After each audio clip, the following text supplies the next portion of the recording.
This is a Hummer H2.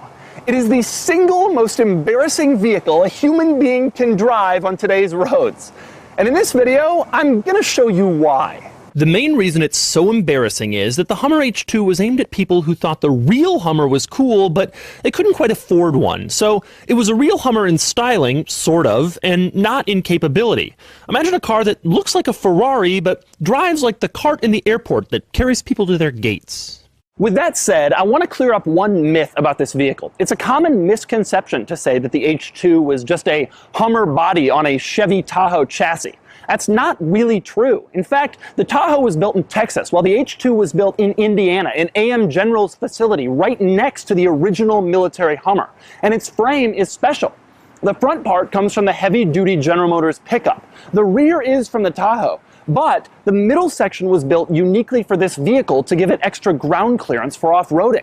So in other words, the H2 is not just a Tahoe with a different body, but that doesn't mean it's not full of hilarity, because it is. For example, the real Hummer, the H1, had these giant hoops in front that were part of the chassis and the frame, and they were used when you airdrop the Hummer into combat to tie it to helicopters and to drop it off airplanes. This thing also has the hoops in front, except they're not tied down to anything.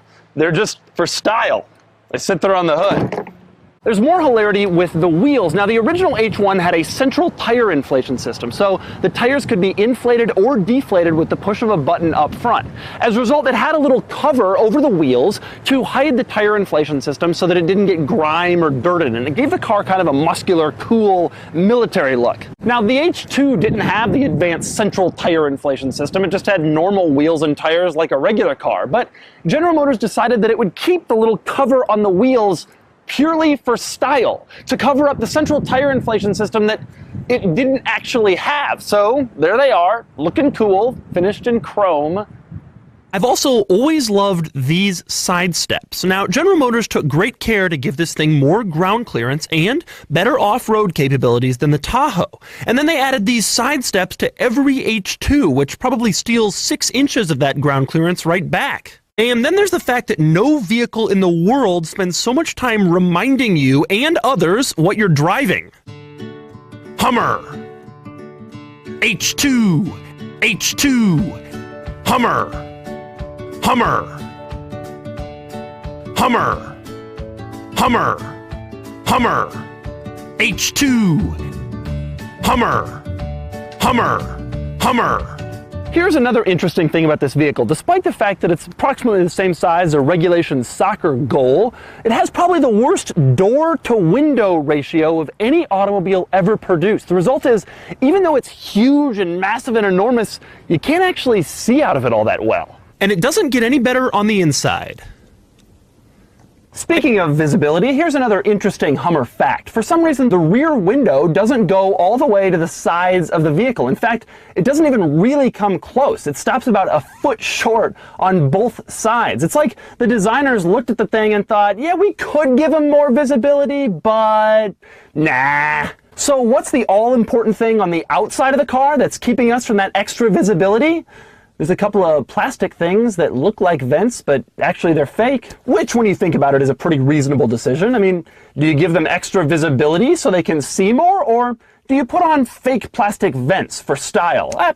It's a toss-up, really. Another thing I always loved about this truck was its transmission lever. It's the kind of transmission lever that a child would put on a Tonka truck if they brought it to real life. It's big, and it's burly, and it's muscular, and shifting into gear, you feel like you're doing something. Except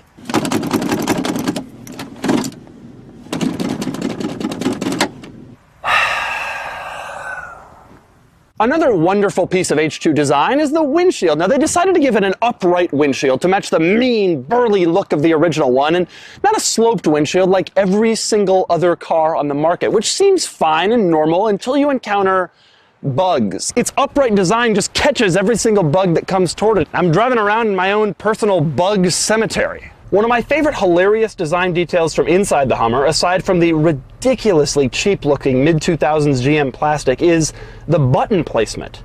This entire panel is devoted to 3 OnStar buttons, just 3 buttons. And those 3 buttons are larger than every single stereo button combined. And don't even get me started on why the trailer button is so big and so prominent directly next to the driver. I don't know who laid this thing out, but they did so with approximately the logic of airplane crash debris. With that said, and despite all the hilarious details about the H2, there's one little detail that I happen to love. On the driver's side door panel, next to the switches for the heated seats and the mirrors and the door locks, you can put all of the windows up or down with the push of just one button. Why don't all cars have this feature? It's brilliant. So this thing has some hilarious details, but what about the most important thing, the driving experience? Well, I think that's pretty hilarious too, and here's what I mean. The thing that you instantly realize when you start driving this vehicle is, probably unsurprisingly, that it is quite large. The visibility is just so weak. All the windows are so narrow to give it kind of this style that they were going for. Now, another thing that a lot of people don't realize is that this Hummer doesn't have even the engine from the Chevy Tahoe. It's bigger, it's more powerful. You'd think that would help. It does not. The Hummer does 0 to 60 in something like 10 seconds if you have an early one, or like 9.5 if you have a later one. The amount of play in the steering is just unreal. I can go 3-4 inches before it even starts to do anything. It just sort of shakes a little bit when I'm doing that. It doesn't feel pillowy riding around in this car. The ride is actually fairly harsh considering what it is. There is an immense amount of body roll. This thing floats and pitches and rolls, and you're like, oh! There are just acres of space in this vehicle, everywhere. Acres of space and acres of cheap General Motors plastic. The other thing that you're constantly thinking about driving this car is how you're perceived. You don't really feel superior to everyone on the road, which is sort of the point of a vehicle that looks like this, because nobody takes you seriously when you're in this car. People look at you and they're like, H2, I can't believe it. When I picked this car up at the airport, it said the average lifetime fuel economy was 11.3 miles per gallon. I've done only highway driving in it, and the current average lifetime fuel economy, 11.1 miles per gallon. It went down.